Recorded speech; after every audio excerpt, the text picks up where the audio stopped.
to feel like my heart will start beating.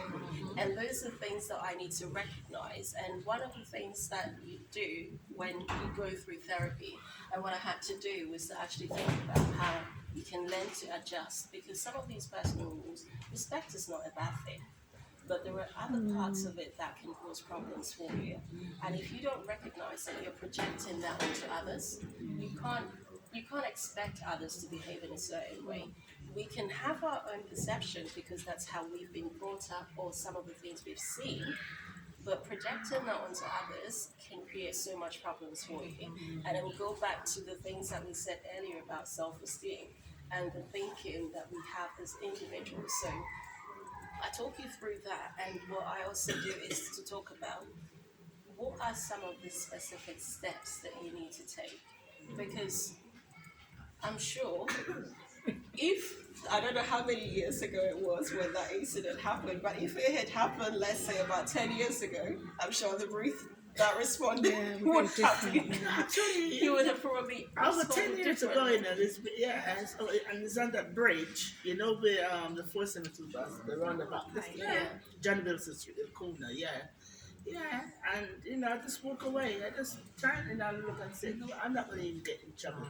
What you did to me, somebody else might do to you. Yeah. You know. But one of the other things as well with that is that at times we internalize these things. It might be a good coping mechanism to say, actually, you know what, I acknowledge it, I'm upset, and I've dealt with it. But then there are some people who will internalize it and they will ruminate over it. Again and again, and think, what should I have done? over Why and didn't I over do this? Why didn't I do? Play it over again and again. And it just keeps going over and over. And it might even get bigger and bigger in your mind, or you know. The next thing you know, someone who has done nothing, you just take it on, and they just say the least thing, and it just comes out the wrong way. So, it's just about us really thinking about what is going on for me. And I guess for a question I have for you guys is that, what are some of your specific triggers? What are some of the things that impact your mental health? This is just very general sort of, say like two people have an argument and you haven't resolved it and you sort of just stop talking about it. Yeah. And then you have something, I mean, then you make up or you've started talking again and that hasn't been resolved. So when you have another argument later on, all the things that are behind that you hadn't already resolved, then all come back again as well. And they're still there because they haven't really been resolved, as in your mind you haven't resolved or you haven't talked it over or, you know, decided why. And it's hard to then deal with that sort of, again, you know, like, so it's just trying to distract from that situation. It was a different situation and this one's a different one, but you sort of, it's human nature, it all comes back and you sort of gets quite big, get out of hand. I've just got, I've just opened up to a page here where I've got examples of triggers based on what you said. And one of the first that I've got here is a thought that someone might have is, I'm not apologizing first. They have to. Yes, definitely. Everybody goes through that. I think there's nobody like it's not my fault, it was there, so they should apologize first. It's not me. Well, they're the one in the wrong. Yeah. We all go. What's happening is you're the one that's sitting there, feeling all of these emotions, driving yourself to an early grave, That's right. a high blood pressure, which you don't need. Yes. If you would only just take that step back and just recognize, okay, what's happening for me? And what I do within this book, I talk about the different types of triggers. For some, you mentioned about people. It might be you see someone. For others, it might be places. It might be your thinking. And that is something that most people actually struggle with. And remember what I talked about in terms of the negative affirmations. For some people, it's the negative, is the thoughts. Or for some, it's their emotions. And it's just, or it might be an event that's happened, or something that happened years ago. And you hear a word, or somebody says something, and it just triggers you, and you literally, it's like, you're in deja vu, you're back there. Yeah. And if you don't deal with these things, you just keep going back, round and round and round in circles. So, Yeah, so that is what this book is about: break negative cycles, helping you as an individual to start looking at you, what is happening for you. And it's written in a way that even kids in primary, secondary school are able to look at it as well. So it's not something that is complex. And like I said, I've specifically put pictures in there as well to help with the visual learners and it's written in color as well, because most people that are dyslexic, they can't read black and white. And sometimes people think, oh, my child can't read or this person can't read, but what they don't realize is because the person is dyslexic, and there are most people out there who've not been diagnosed with it. And yeah, so that's one of the reasons to help with the various learning styles. So how much is your book? It's $12.95, but if you get it from me today, you get it for £10. How long did it? Sorry, go on. You first. Go on. One of my triggers is, I don't know if it's a trigger, but it's something that I find quite difficult to deal with, and that's people that are very good at manipulation. You know, I recently had a situation where someone offended me, and I decided that I was going to confront them. And I wanted the meeting to be productive, so I listed my points. You know, there were 7, and I shared. Wow,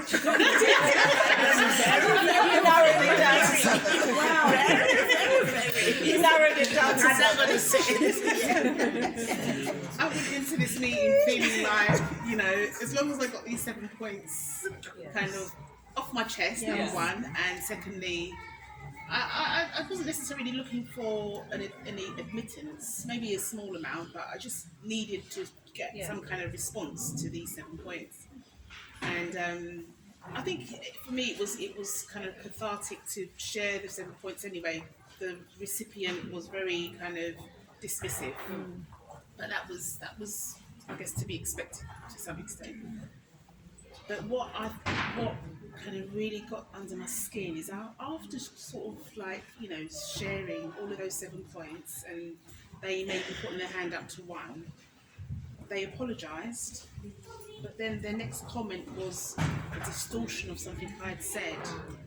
So I found myself in a situation where I was being manipulated. I ended up feeling guilty because of how they distorted something that I'd said that I didn't actually say the way they said it. And I left that meeting not challenging the distortion, because I thought to myself, Did I say it like that? you've already done 7 things that I've outlined to you.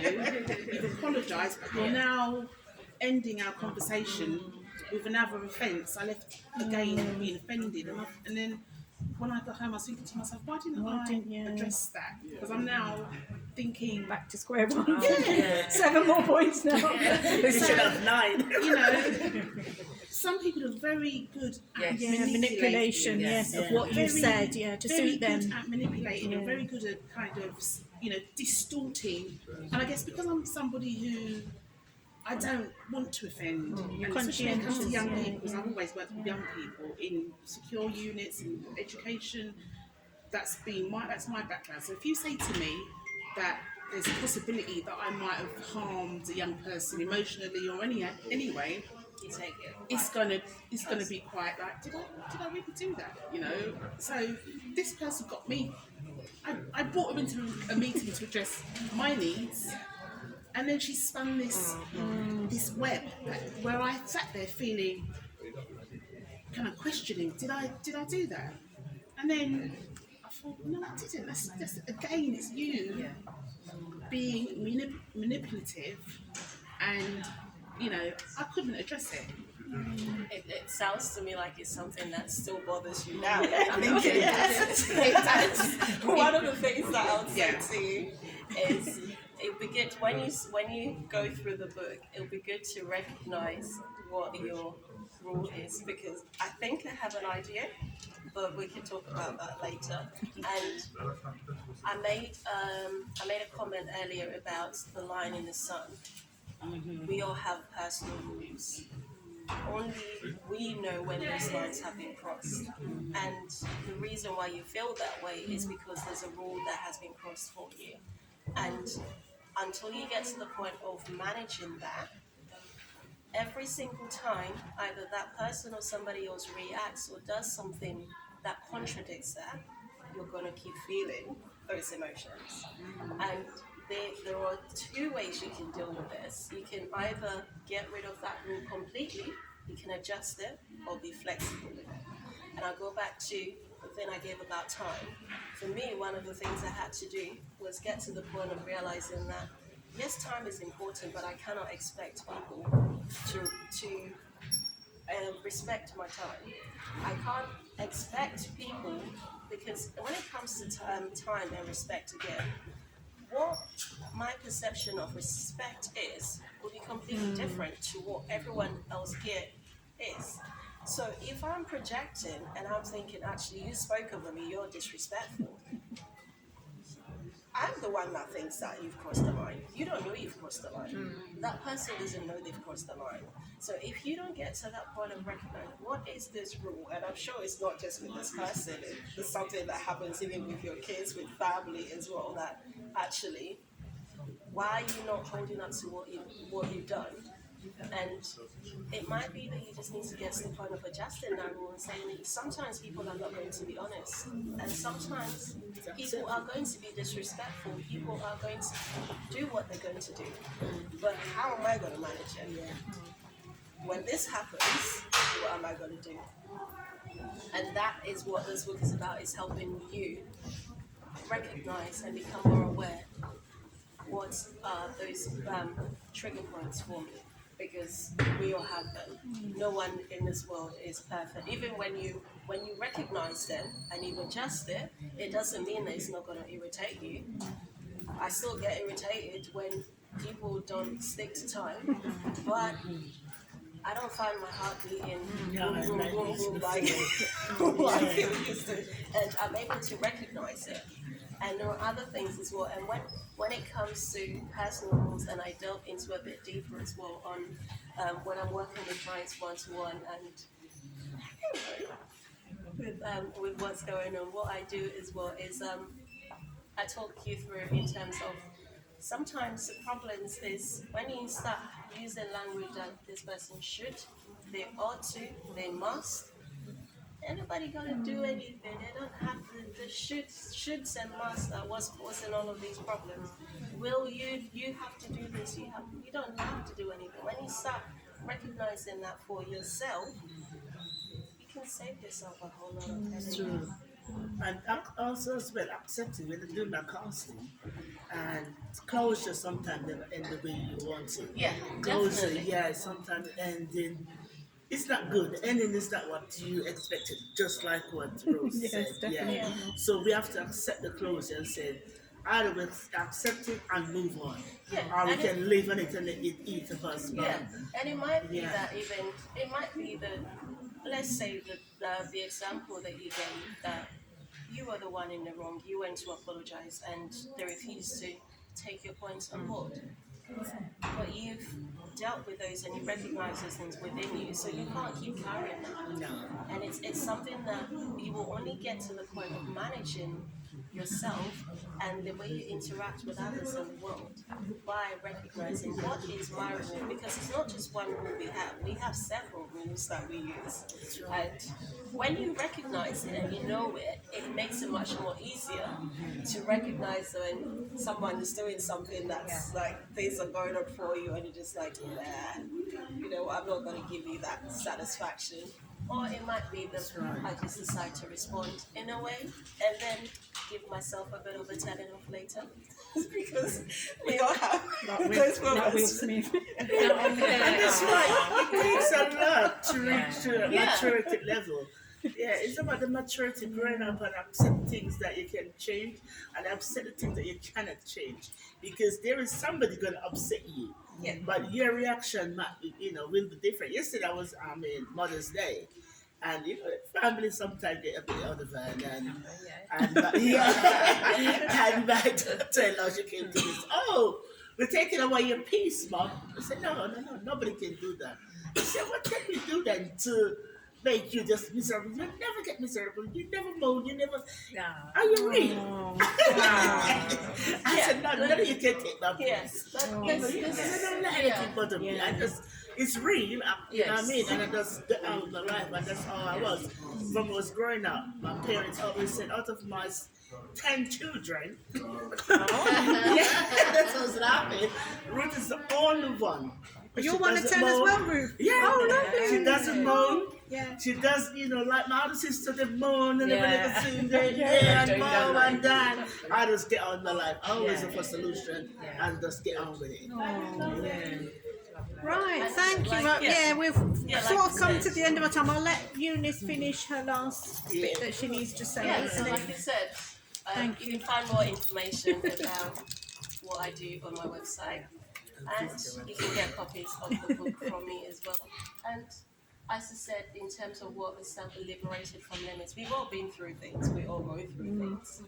But one of the things I want to leave with you is don't let the pain that you've experienced be the reason that you stay where you are, because you can choose to move forward. And it goes back to what I said earlier about soul. Yeah. Stand out and establish yourself. That's lovely. If you want to get copies of the book from me, you can do a bank transfer that way, or you can give me some cash, whichever is up to you. Thank you so much. That's been so inspirational hearing sort of about the book and about your experiences and journey. Thanks for sharing. Thank you for sharing. If anybody wants to buy the book, it's available. Yeah, it's available worldwide. It's available. It's available on Amazon. Yeah.